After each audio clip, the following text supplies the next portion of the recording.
C'est historique, il y a toujours eu de l'agriculture dans les villes. Là, il y a un changement de paradigme un peu.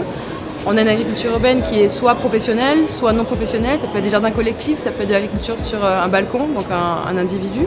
Ça peut être une entreprise, ça peut être une association. Donc en fait, il y a plein de petites définitions d'agriculture urbaine qui font que ça devient une sorte d'objet un peu multiple, avec différents enjeux.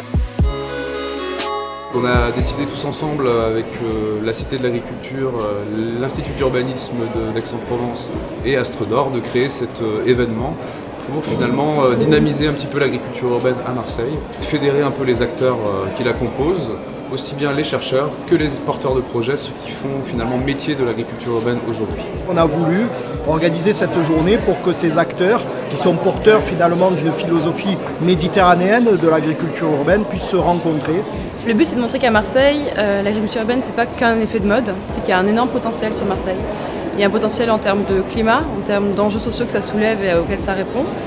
Il y a des défis techniques qui sont hyper intéressants à relever. Et puis, il y a aussi un terreau fertile de porteurs de projets. Il y a beaucoup de porteurs de projets sur Marseille qui essayent de se lancer.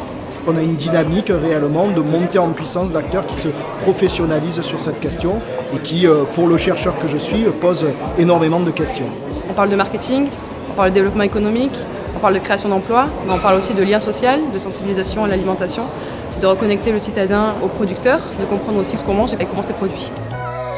On sent qu'il y a une envie des gens d'en savoir plus, de questionner cette agriculture urbaine, qu'est-ce que c'est, quels sont les nouveaux métiers, qu'est-ce que ça touche. Ce qui est vraiment intéressant, c'est que les choses vont à une vitesse folle sur cette question.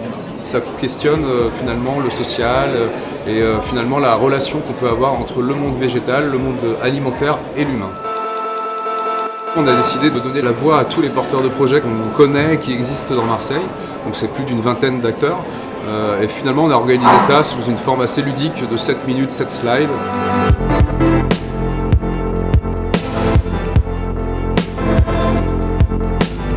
L'objectif, c'est un peu de fédérer tout le monde, de montrer un peu tous les projets qui sont en train d'émerger, de comprendre quelles sont leurs contraintes, quels sont leurs obstacles, quelles sont leurs difficultés et comment ils arrivent à les contourner pour faire en sorte qu'il y ait de plus en plus de porteurs de projets. Je suis cultivateur de spiruline et la spiruline fraîche c'est un produit qui a une date de consommation très faible. La DLC pour la spiruline c'est 2 jours. Et l'idée c'est d'aller produire la spiruline directement en ville, là où il y a les consommateurs, et pouvoir commercialiser cette spiruline fraîche juste à la sortie des bacs de production. Du coup j'ai rencontré du monde là, il y a des échanges intéressants, il y a eu pas mal de contacts, des gens qui sont venus à moi là pour discuter du projet. C'est enthousiasmant en tout cas, ça donne envie de continuer. Vivement la prochaine.